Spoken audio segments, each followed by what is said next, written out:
ಇದು ತೀಕ್ಷ್ಣ ಕಣ್ಣಿನ ನೋಟ. ಗೆಳೆಯರೇ ನಮಸ್ಕಾರ. ನಾಡು ಕಂಡ ಧೀಮಂತ ರಾಜಕಾರಣಿ ಡಿ ದೇವರಾಜ್ ಅರಸು. ಡಿ ದೇವರಾಜ್ ಅರಸು ಅವರ ಬಗ್ಗೆ ಸಾಕಷ್ಟು ತಿಳಿದುಕೊಳ್ಳಲು ನನಗೆ ಸಹಾಯವಾಗಿದ್ದು ಸಾಹಿತಿ ಬಸವರಾಜು ಮೇಗಲಕೇರಿ ಬರೆದಿರ್ತಕ್ಕಂಥ ನಮ್ಮ ಅರಸು ಈ ಪುಸ್ತಕ ಮಾಲಿಕೆ. ಈ ಪುಸ್ತಿಕೆಯಲ್ಲಿ ಉಲ್ಲೇಖ ಇರುವಂತೆ ಅರಸರ ಬಗ್ಗೆ ನಾನು ಇನ್ನೂವರೆಗೂ ಸಾಕಷ್ಟನ್ನು ತಿಳಿದುಕೊಂಡಿರಲಿಲ್ಲ. ಈ ಪುಸ್ತಕವನ್ನು ಓದಿದ ನಂತರ ನಮ್ಮ ರಾಜ್ಯಕ್ಕೆ ಮತ್ತು ನಮ್ಮ ತಳ ಸಮುದಾಯಗಳಿಗೆ ಅರಸರ ಕೊಡುಗೆ ಏನು ಅಂತ ನಾನು ಸ್ಪಷ್ಟವಾಗಿ ನನ್ನ ತಿಳುವಳಿಕೆಗೆ ಬರುವಂತಾಯಿತು. ಕರ್ನಾಟಕ ರಾಜ್ಯದಲ್ಲಿ ಅರಸು ಮುಖ್ಯಮಂತ್ರಿ ಆಗಿರದೇ ಇದ್ದರೆ ಬಡವರಿಗೆ ದೀನದಲಿತರಿಗೆ ಧ್ವನಿಯೇ ಇರುತ್ತಿಲ್ಲ ಎಂದರೆ ತಪ್ಪಾಗಲಾರದು. ದೀನದಲಿತರಿಗೆ, ಬಡವರಿಗೆ, ಶೋಷಿತರಿಗೆ ಧ್ವನಿಯಾದ ಧ್ವನಿ ಎಂದರೆ ಅದು ಡಿ ದೇವರಾಜ್ ಅರಸು. ಡಿ ದೇವರಾಜ್ ಅರಸು ಅವರು 2 ಅವಧಿಗೆ ಮುಖ್ಯಮಂತ್ರಿ ಆದಂಥ ಸಂದರ್ಭದಲ್ಲಿ ರಾಜ್ಯದಲ್ಲಿ ಅನೇಕ ಮಹತ್ತರ ಬದಲಾವಣೆಗಳನ್ನ ತಂದಂಥ ಮಹನೀಯರಲ್ಲಿ ಅವರು ಒಬ್ಬರು.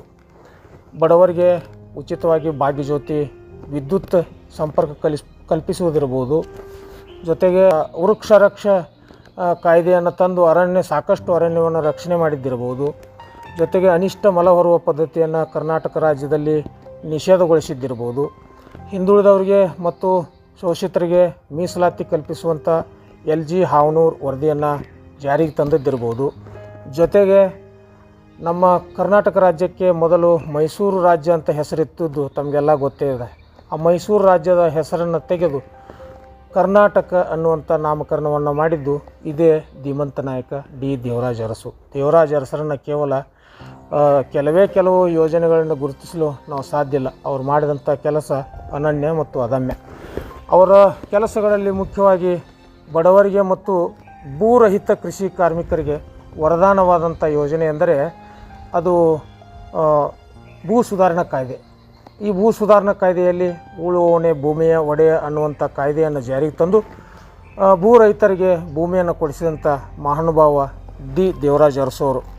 ಒಂದರ್ಥದಲ್ಲಿ ದೇವರಾಜ್ ಅರಸರು ಈ ರಾಜಕೀಯವನ್ನು ತಮ್ಮ ಪ್ರಯೋಗಶಾಲೆಯನ್ನಾಗಿಸಿಕೊಂಡು ಶೋಷಿತರಿಗೆ, ದಮನಿತರಿಗೆ, ದಲಿತರಿಗೆ, ಬಡವರಿಗೆ ರಾಜಕೀಯ ಗಗನಕುಸುಮ ಅಂತಕ್ಕಂಥ ಕಾಲಘಟ್ಟ ಒಂದಿತ್ತು.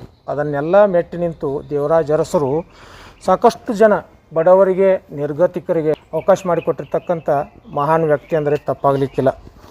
ಶಿವಾಜಿನಗರದ ಪೂಲ್ಸ್ ಪಾರ್ಕ್ನಲ್ಲಿ ಕಡಲೆಕಾಯಿ ಮಾರ್ತಿರ್ತಕ್ಕಂಥ ಹಮೀದ್ ಶಾ ಇರ್ಬೋದು, ಸೇವಾದಳದಲ್ಲಿ ಕಾರ್ಯಕರ್ತರಾಗಿದ್ದಂಥ ಜಾಫರ್ ಶರೀಫ್ ಇರ್ಬೋದು, ಕಾರ್ಕಳದಲ್ಲಿ ಸೈಕಲ್ ತುಳಿಯುತ್ತಾ ತಿರುಗುತ್ತಿದ್ದ ವೀರಪ್ಪ ಮೊಯ್ಲಿ ಇರ್ಬೋದು, ವಿದ್ಯಾರ್ಥಿ ನಾಯಕರಾಗಿದ್ದ Ramesh Kumar, government press worker Lakkanna, ಗುಲ್ಬರ್ಗದಲ್ಲಿ ಮಿಲ್ ಕಾರ್ಮಿಕರಾಗಿ ಕೆಲಸ ಮಾಡುತ್ತಿದ್ದಂಥ ದಲಿತ ನಾಯಕ ಮಲ್ಲಿಕಾರ್ಜುನ ಖರ್ಗೆ, ವಿಜಯಪುರದ ಕೋಳಿ ಸಮಾಜದ RB ಚೌಧರಿ, ಉಡುಪಿಯ ಬಡ ಬ್ರಾಹ್ಮಣ ರಂಗನಾಥ ಶೆಣೈ, ಚಿಕ್ಕಮಗಳೂರಿನ Christian E was, Raja mill ಕಾರ್ಮಿಕ ರಾಮುಲು, ಮೀನುಗಾರಿಕಾ ಸಮಾಜದ ಮನೋರಮಾ ಮಧ್ವರಾಜ್, ಬಿಲ್ಲವರ ದಾಮೋದರ್ ಮುಲ್ಕಿ, ಬ್ಯಾರಿ ಮುಸ್ಲಿಮರಾದ ಮೊಹಿದ್ದೀನ್, ಗಾಣಿಗರ ತೇಲ್ಕರ್, ನೀವು ಎಂದೂ ಊಹಿಸದ ಬೆರಳೆಣಿಕೆಯಷ್ಟಿರುವ ಅಕ್ಕಸಾಲಿಗ ಸಮುದಾಯದ ಜಮಖಂಡಿಯ ಪತ್ತಾರು ವಕೀಲರು, ಮಾದಿಗರ ಕಿತ್ತೂರು, ಒಡ್ಡರ ವೆಂಕಟೇಶಪ್ಪ, ಕುರುಬರ ನಾಯ್ಕರ್, ಜೇವರ್ಗಿಯಲ್ಲಿ ಬೆರಳೆಣಿಕೆಯಷ್ಟು ಇರತಕ್ಕಂಥ ರಜಪೂತ್ ಸಮಾಜದ ಧರ್ಮ ಸಿಂಗ್, ಬಳ್ಳಾರಿಯ ಭಾಸ್ಕರ್ ನಾಯ್ಡು, ಹೀಗೆ ಹೆಸರು ಹೇಳ್ತಾ ಹೋದಂತೆಲ್ಲ ಪಟ್ಟಿ ಬೆಳೆಯುತ್ತಲೇ ಹೋಗುತ್ತದೆ. ಸಮಾಜದಲ್ಲಿರ್ತಕ್ಕಂಥ ಮೇಲ್ವರ್ಗದಿಂದ ಹಿಡಿದು ಅಂದರೆ ಬ್ರಾಹ್ಮಣ ಸಮುದಾಯದಿಂದ ಹಿಡಿದು ದಲಿತರವರೆಗೆ ಎಲ್ಲರಿಗೂ ಸಮಾನ ರಾಜಕೀಯ ಅವಕಾಶ ಕಲ್ಪಿಸಿಕೊಟ್ಟು ಅದರಲ್ಲಿ ಯಶಸ್ವಿ ಆದಂಥ ಧೀಮಂತ ನಾಯಕ ಯಾರಾದರೂ ಇದ್ದೆ ಡಿ ದೇವರಾಜ್ ಅರಸು ಅವರು. ಇಂಥ ಡಿ ದೇವರಾಜ್ ಅರಸರಿಗೂ ನನ್ನೂರು ಗಲಗಲಿ ಮತ್ತು ಗಲಗಲಿಯ ಪಕ್ಕದ ಎಡಹಳ್ಳಿಗೂ ಅವಿನಾಭಾವ ಸಂಬಂಧ ಇದೆ. ನಂಬುತ್ತಿರೋ ಇಲ್ಲೋ ಗೊತ್ತಿಲ್ಲ. ಈ ಸಂಚಿಕೆಯಲ್ಲಿ ಅದನ್ನು ತೋರಿಸುವ ಪ್ರಯತ್ನ ಮಾಡಿದ್ದೇನೆ. ಡಿ ದೇವರಾಜ್ ಅರಸರ ಮರಣಾನಂತರ ಅವರ ಗದ್ದುಗೆ ಗಲಗಲಿ ಮತ್ತು ಎಡಹಳ್ಳಿ ಗ್ರಾಮದ ಮಧ್ಯದ ನದಿ ದಂಡೆಯಲ್ಲಿ ತಮ್ಮನತಡಿ ಅಂತಕ್ಕಂಥ ಪ್ರದೇಶದಲ್ಲಿ ಅವರ ಗದ್ದಿಗೆ ಇವತ್ತಿಗೂ ಇದೆ. ಹಾಗಾದರೆ ಮೈಸೂರು ಜಿಲ್ಲೆ ಹುಣಸೂರು ತಾಲೂಕಿನ ಕಲಹಳ್ಳಿ ಗ್ರಾಮದಲ್ಲಿ ಜನಿಸಿದ್ದ ಡಿ ದೇವರಾಜ್ ಅರಸರ ಗದ್ದುಗೆ ಗಲಗಲಿ ಗ್ರಾಮದಲ್ಲಿ ಇರಲು ಹೇಗೆ ಸಾಧ್ಯ ಅನ್ನೋದು ನಿಮಗೆ ಕುತೂಹಲವಲ್ಲವೇ? ಅದನ್ನು ತೋರಿಸುವ ಪ್ರಯತ್ನವನ್ನು ನಿಮಗೆ ನಾನು ಇವತ್ತು ಮಾಡಿದ್ದೇನೆ. ಜೊತೆಗೆ ಅರಸರ ಕುರಿತಾಗಿ ಅರಸರನ್ನು ಹತ್ತಿರದಿಂದ ಬಲ್ಲ ಕೆಲ ವ್ಯಕ್ತಿಗಳು ಮಾತನಾಡಿದ್ದಾರೆ. ಅದನ್ನು ತಮ್ಮ ಮುಂದೆ ತೋರಿಸುವಂಥ ಪ್ರಯತ್ನ ಮಾಡಿದ್ದೇನೆ. ಎಲ್ಲರೂ ಈ ಸಂಚಿಕೆಯನ್ನು ಪೂರ್ಣ ನೋಡಿ ನಮ್ಮ ಚಾನಲನ್ನು ಸಬ್ಸ್ಕ್ರೈಬ್ ಮಾಡ್ಕೊಳ್ಳಿ. ನಮಸ್ಕಾರ ಗೆಳೆಯರೇ, ನೀವು ಇವತ್ತೇನು ಇಲ್ಲಿ ಈ ಪ್ರದೇಶವನ್ನು ನೋಡ್ತಾ ಇದ್ದೀರಿ, ಇದು ಗಲಗಲಿ ಎಡಹಳ್ಳಿ ಅವಳಿ ಗ್ರಾಮದ ನಡುವೆ ಇರತಕ್ಕಂಥ ಕೃಷ್ಣಾ ನದಿ ತೀರದ ಪ್ರದೇಶದಲ್ಲಿ ಕರ್ನಾಟಕ ರಾಜ್ಯ ಕಂಡಂಥ ಧೀಮಂತ ರಾಜಕಾರಣಿ ಡಿ ದೇವರಾಜ್ ಅರಸು ಅವರ ಸಮಾಧಿ ಇದೆ. ಅಚ್ಚರಿಯಲ್ವೇ? ಸಮಾಧಿ ತೋರಿಸ್ತೀನಿ ಬನ್ನಿ. ಡಿ ದೇವರಾಜ್ ಅರಸು ಅವರ ಸಮಾಧಿ ಇಲ್ಲಿ ನೀವು ಸ್ಪಷ್ಟವಾಗಿ ನೋಡ್ಬೋದು. ಶ್ರೀ ದೇವರಾಜ ಅರಸು ಕೆಳಗಡೆ ಅವರ ಜನನ ದಿನಾಂಕ ಇದೆ 20/8/1915 ಅಂತ ಇದೆ.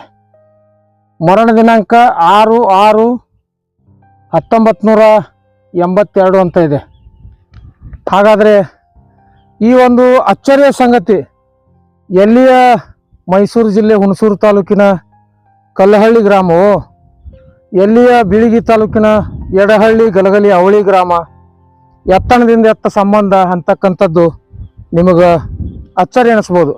ಬನ್ನಿ ಹಾಗಾದರೆ ಈ ಅಚ್ಚರಿಯ ಬಗ್ಗೆ ಇಲ್ಲಿ ಸಮಾಧಿಯನ್ನು ಸ್ಥಾಪಿಸಿದ ವಂಶಸ್ಥರು ಈಗ ಎಡಹಳ್ಳಿಯಲ್ಲಿದ್ದಾರೆ. ಹಾಗಾದರೆ ಅವ್ರು ಯಾರು ಹೇಳ್ತೀನಿ, ಬನ್ನಿ ಅವ್ರನ್ನ ಭೇಟಿ ಮಾಡಿಸ್ತೀನಿ.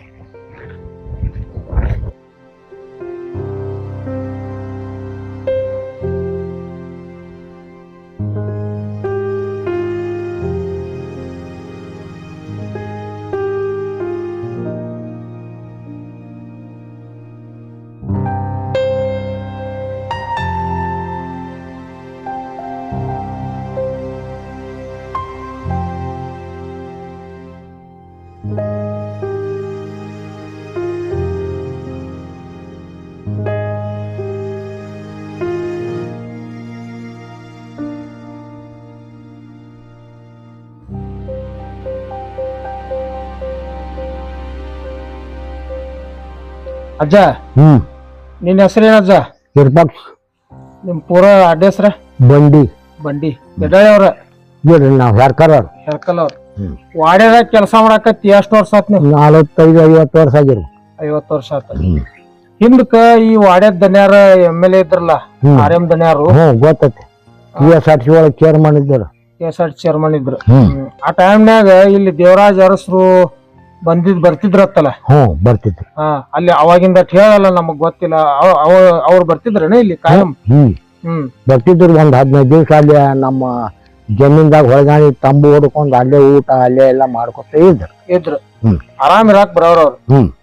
ಮತ್ ಇಲ್ಲಿ ಇರ್ತಿದ್ರು, ಹುಬ್ಬಳ್ಳಿಯಾಗೂ ಇದ್ರು.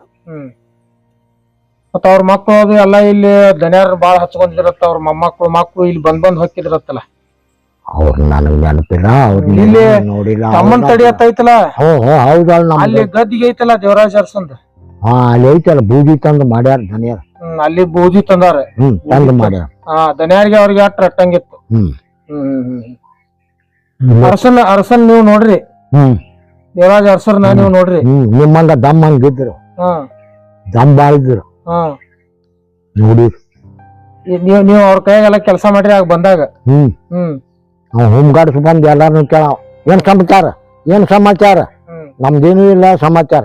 ನಮ್ ಮಂದಿ ಹೇಳಿದ್ರು, ಅವ್ರ ಮುಂದೆ ಏನು ಹೇಳಕ್ ಹೋಗ್ಬೇಡ್ರಿ, ಉಸಾಬರಿ ಮಾಡ್ಬೇಡ್ರಿ, ಏನ್ ಸಮಾಚಾರ, ಏನ್ ಸುದ್ದಿ, ಯಾವ್ದು ಏನೇನು ಮಾತಾಡ್ತಾರ ಅನ್ನೋದು ಅವ್ರು ಇದನ್ನ ಕೇಳ್ತಿದ್ದಾವ. ಕೇಳುವ ಹೊತ್ನ್ಯಾಗ ನಾವು ಏನಿಲ್ಲ, ಯಾವ್ದು ಏನೂ ಇಲ್ಲ ಅಂತ ಹೇಳ್ಬಿಡ್ತಿದ್ವಿ.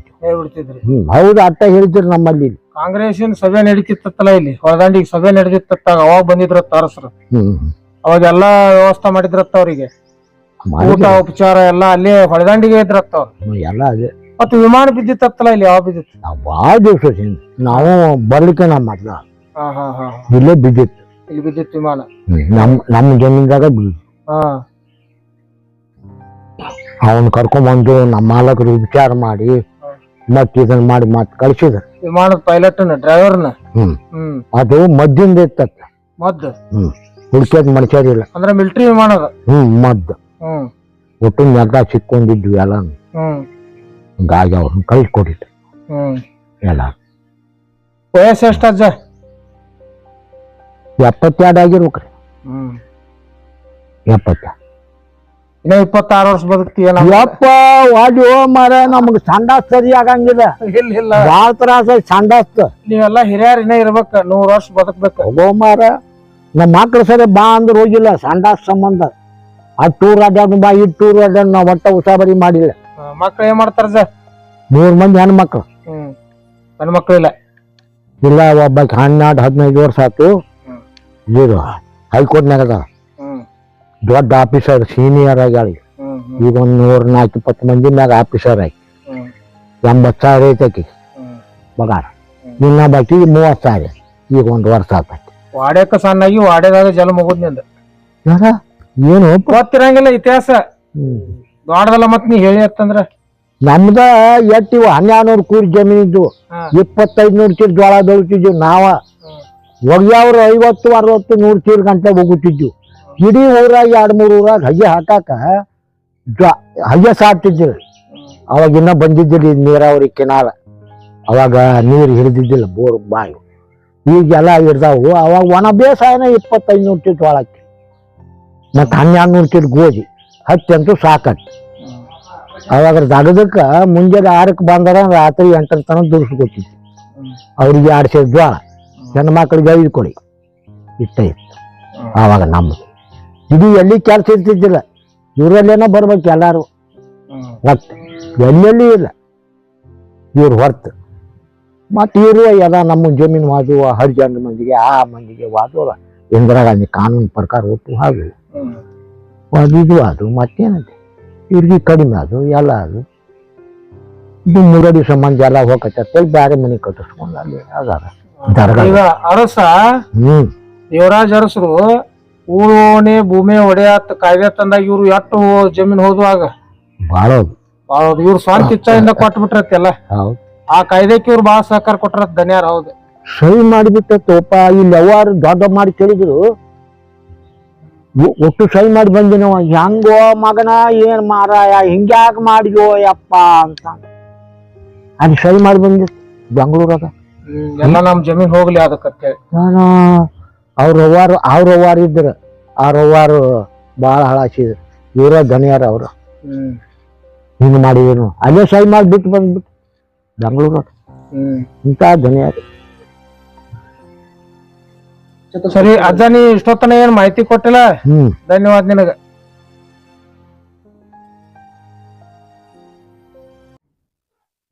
ಅರ್ಸದ ಮನಸ್ಸಿಗೆ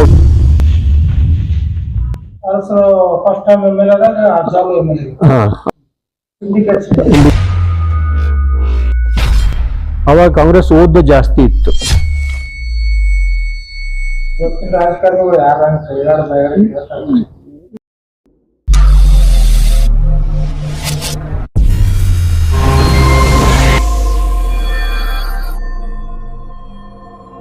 ಇದು ತೀಕ್ಷ್ಣ ಕಣ್ಣಿನ ನೋಟ.